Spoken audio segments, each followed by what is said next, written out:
नमस्कार किसान भाइयों, मेरा नाम है डॉक्टर चरणदीप सिंह और मैं स्वागत करता हूं अपने YouTube चैनल पे।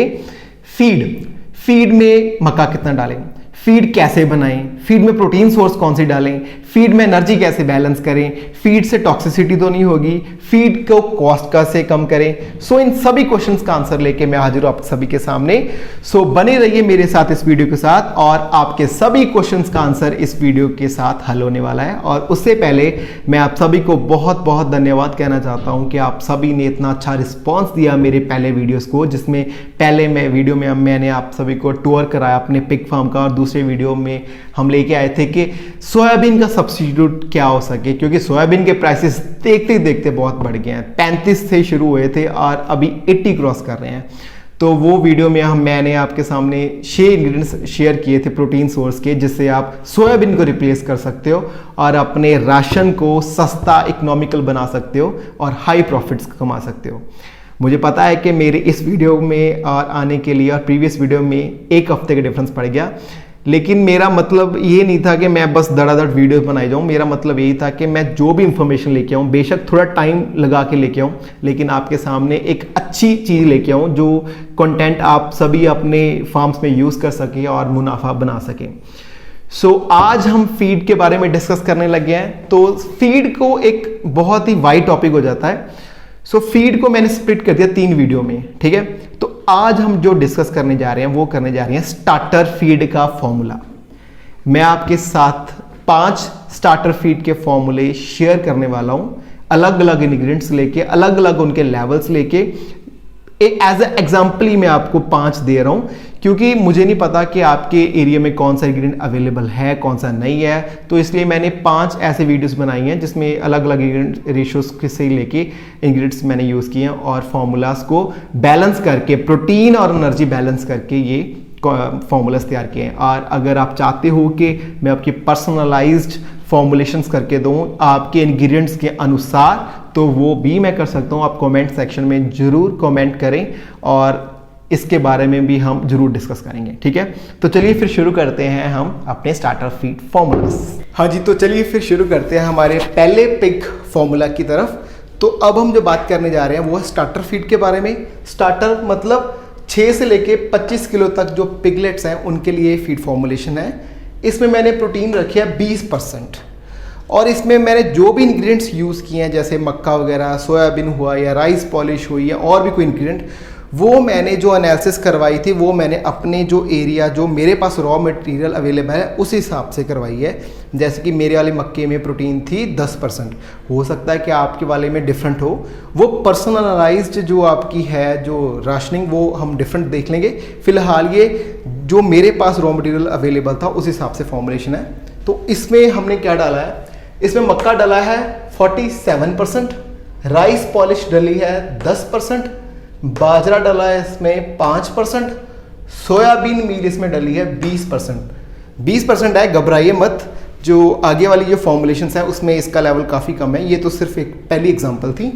फिर इसमें ग्राउंडनट केक मतलब मूंगफली की खल है 10%, राइस ब्रान है 5%, मिनरल मिक्सचर है 2%, नमक है हमारा 0.5% या आधा किलो, फीड एडिटिव्स भी है हमारा आधा किलो। तो ये थी हमारी पहली फॉर्मुलेशन। चलिए बढ़ते हैं हमारी नेक्स्ट फॉर्मुलेशन की तरफ। हाँ जी, तो फिर चलते हैं हमारी नेक्स्ट फॉर्मुलेशन, मतलब ये फॉर्मुलेशन है हमारी फॉर्मुलेशन नंबर 2।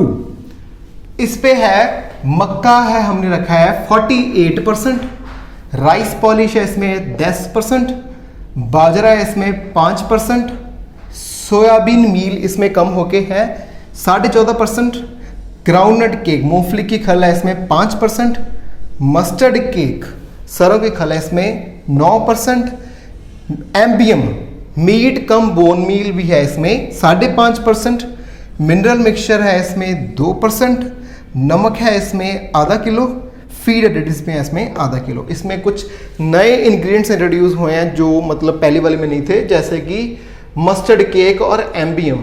मतलब प्रोटीन को बैलेंस करना है उसका, वो कम किया, तो हम इनको इंक्लूड कर सकते हैं बस। बट इनके कुछ लेवल्स हैं जिससे ऊपर हम नहीं जा सकते, जिससे टॉक्सिसिटी होगी। बस ये उतने उतने लेवल से हमने मेंटेन किए। तो चलिए फिर शुरू करते हैं हमारा नेक्स्ट वाला जो फॉर्मुलेशंस है। चलिए जी। तो चलिए अब बढ़ते हैं हमारी थर्ड वाली फॉर्मुलेशन। तो इसमें है मक्का है 51%, राइस पॉलिश है 10%, बाजरा है हमारा 5%, सोयाबीन मील है 11%।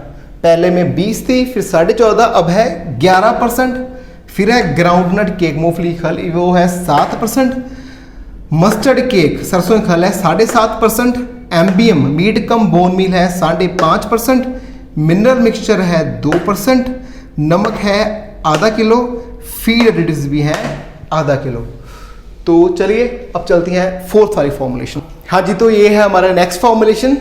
इसमें है मक्का है 53%, राइस पॉलिश है 5%, ब्रोकन राइस चनों चावलों की जो किनकी होती है वो है 6%, सोयाबीन मील है 9%, ग्राउंडनट केक भी है 6%, राइस ब्रान है 5%, कॉटन सीड केक वड़ेवियों वाला केक जो है वो है 7%, एमबीएम में है 6%, मिनरल मिक्सचर है 2%, नमक है आधा किलो, फीड एडिटिव्स भी हैं आधा किलो।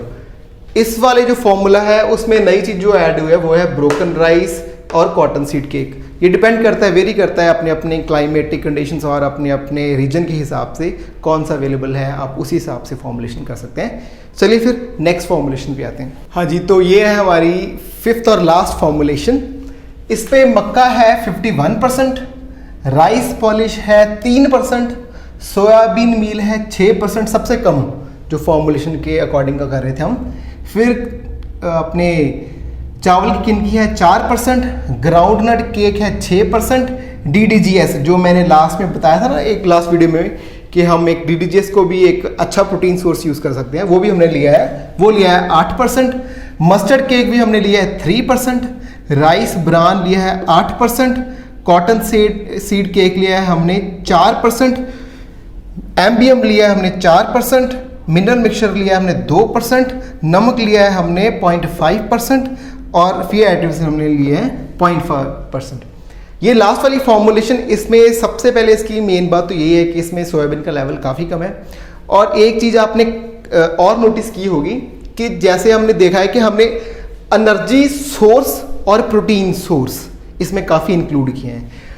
जैसे कि प्रोटीन सोर्स में इसमें ग्राउंडनट केक भी है, DDGS भी है, मस्टर्ड केक भी है, एम्बियम भी है, कॉटन सीड केक भी है। इसमें सिर्फ ये डिफरेंस पड़ता है कि अगर हम वाइड वैरायटी के प्रोटीन सोर्स लें या फिर एनर्जी सोर्स लें तो उससे उतनी ही अच्छी फीड बनेगी। अगर इतने सारे हमने प्रोटीन सोर्स लिए हैं मतलब डिफरेंट डिफरेंट अमाइनो एसिड्स हमारी फीड में आएंगे और फीड हमारी कंप्लीट बन जाएगी। ये हमेशा ये ट्राई करो। जैसे हमने स्टार्टिंग में बात की एनर्जी सोर्स है, मैं आपको एक एग्जांपल के तौर से समझाता हूँ। जैसे हमने बात कर रहे हैं एनर्जी सोर्स की। एनर्जी सोर्स में हमने ट्राई करना है कि हमने ज़्यादा से ज़्यादा इंग्रेडिएंट यूज़ करनी है। जैसे सीरियल ग्रेन्स है हमारी, मक्की हुई, बाजरा हुई, वीट हुई, हमने ट्राई करना है कि ज़्यादा से ज़्यादा इंग्रेडिएंट यूज़ हो। ये हमने बजाय कि हमने 50 kg सिर्फ एक मक्का यूज़ करना है, हमने इसको डिवाइड कर लेना है कि ये मक्का ले लेते हैं, वीट ले लेते हैं, बाजरा लेते हैं, बार्ले ले लेते हैं। इससे क्या होगा कि डिफरेंट डिफरेंट लेंगे और उसमें से different different values addition include होंगी फीड में। ठीक है, वैसे ही हमारा है प्रोटीन सोर्स। प्रोटीन सोर्स में भी यही है कि जैसे हमने लास्ट वाली फॉर्मुलेशन में इंक्लूड किया, जैसे कि कॉटन सीड केक यूज़ किया, DDGS यूज़ किया, मस्टर्ड केक यूज़ किया, एम्बियम यूज़ किया, यही ट्राई करना है कि वाइड वैरायटी के जो इंग्रेडिएंट हम यूज़ कर पाएँ ताकि उन सभी का न्यूट्रिशनल वैल्यू कंट्रीब्यूट हो सके फीड में। ठीक है जी। अब जैसे आपको मैंने बताई दिया कि 5 फॉर्मुलेशंस स्टार्टर फीड के, वो फॉर्मुलेशन तो आप डिफरेंट डिफरेंट यूज़ कर सकते हो अपने अपनी रीजन के हिसाब से, लेकिन एक बात स्टेबल है वो ये है कि ये चीज़ें साथ में डलनी, चाहे आप कौन सी भी फॉर्मुलेशन यूज़ कर लो, ये चीज़ें साथ में जानी ही जानी है। जैसे कि प्रोबायोटिक्स 100 ग्राम फीड में डालना ही डालना है, राइट। नेक्स्ट हमारा लाइसिन और मिथ्योनिन, ये एक सबसे इंपॉर्टेंट वाले अमाइनो एसिड्स हैं। प्रोटीन बनाने के लिए अमाइनो एसिड्स चाहिए होते हैं। ये अमाइनो एसिड्स हैं मिथ्योनिन और लाइसिन, इन्हीं की वजह से सोयाबीन की इतनी ज़्यादा पहचान है फीड में, क्योंकि ये अमाइनो एसिड्स सोयाबीन में ऑलरेडी बहुत ज़्यादा होते हैं। लेकिन अगर हम यूज़ करेंगे डिफरेंट प्रोटीन सोर्स यूज़ करेंगे सोयाबीन को कम रख के, तो हमें 40 ग्राम लाइसिन और मिथ्योनिन बीच में डालना ही पड़ेगा। ठीक है, नेक्स्ट है हमारा टॉक्सिन बाइंडर, ये 100 ग्राम हमें देना ही पड़ेगा। फिर कॉक्सीडियोस्टैट वो 60 ग्राम हमें देना पड़ेगा। विटामिन का प्रीमिक्स 50 ग्राम देना पड़ेगा। मल्टीजाइम 100 ग्राम की देनी पड़ेगी। एसिडिफायर्स भी 50 ग्राम डालना पड़ेगा। ये चीज़ें ऐसी है कि खुद भी बना सकते हो, लेकिन कई कंपनीज हैं जो फॉर्मुलेट करके आपको प्री मिक्स दे देती हैं, मतलब इन चीज़ों को डाल के एक प्री मिक्स तैयार करके देती हैं, वो भी आप यूज़ कर सकते हो डिपेंडिंग ऑन कि आपको कौन सी चीज़ की कौन सी अवेलेबिलिटी है। ठीक है, वैसे इनका ये रेशो है, हम अपनी फीड में डाल लें तो एक बैलेंस्ड फीड बन जाती है, मतलब कोई भी उससे एसिडोसिस या अल्कलोसिस का या कोई भी इशू नहीं आएगा, बैक्टीरियल इन्फेक्शन नहीं आएगी, क्योंकि ये चीज़ साथ में डली होगी। हाँ जी, तो ये थी हमारी 5 फॉर्मुलेशंस। मैंने कोशिश की थी मैं डिफरेंट इंग्रेडिएंट्स को यूज़ करूं उनके डिफरेंट लेवल्स पे, लेकिन फिर भी अगर किसी रीजन में वो इंग्रेडिएंट्स नहीं अवेलेबल है, अगर आप चाहते हो कि हम आपके फार्म की पर्सनलाइज्ड डाइट या फॉर्मुलेशंस करके दें, तो ज़रूर कमेंट सेक्शन में आप कमेंट करें, और एक आईडी भी, ईमेल आईडी भी फ्लैश होगी आपके मेरे डिस्क्रिप्शन बॉक्स में, उसमें आप मेल कर सकते हो। तो जिस हिसाब से मैं फॉर्मुलेशंस करता हूँ या जिस हिसाब से बैलेंसिंग करता हूँ, वो एक्सेल शीट में आपको दिखा दूंगा वीडियो के एंड पे, आप एंड सेक्शन में आप देख सकते हो वो एक्सेल शीट प्रॉपरली किस में मैं बैलेंस करता हूँ। तो ये थी आज की हमारी वीडियो जिसमें हमने स्टार्टर फीड को डिस्कस किया। अब हम नेक्स्ट वीडियो लेके आएंगे, जल्दी आ जाएंगे, एक हफ्ते में नहीं, पहले ही आ जाएंगे आपके पास, जिसमें हम ग्रोअर फीड में इसी तरह ही डिस्कस करेंगे फॉर्मुलेशंस को और कितने लेवल पे आप डाल सकते हो। लेकिन अगर फिर भी आपका और कोई सेपरेट क्वेश्चन है या आप कुछ डिस्कस करना चाहते हो, जरूर कमेंट सेक्शन में आप कमेंट करें, हम जरूर उस टॉपिक को रिव्यू करेंगे। तब तक के लिए thank you so much, stay safe and see you soon. Thank you.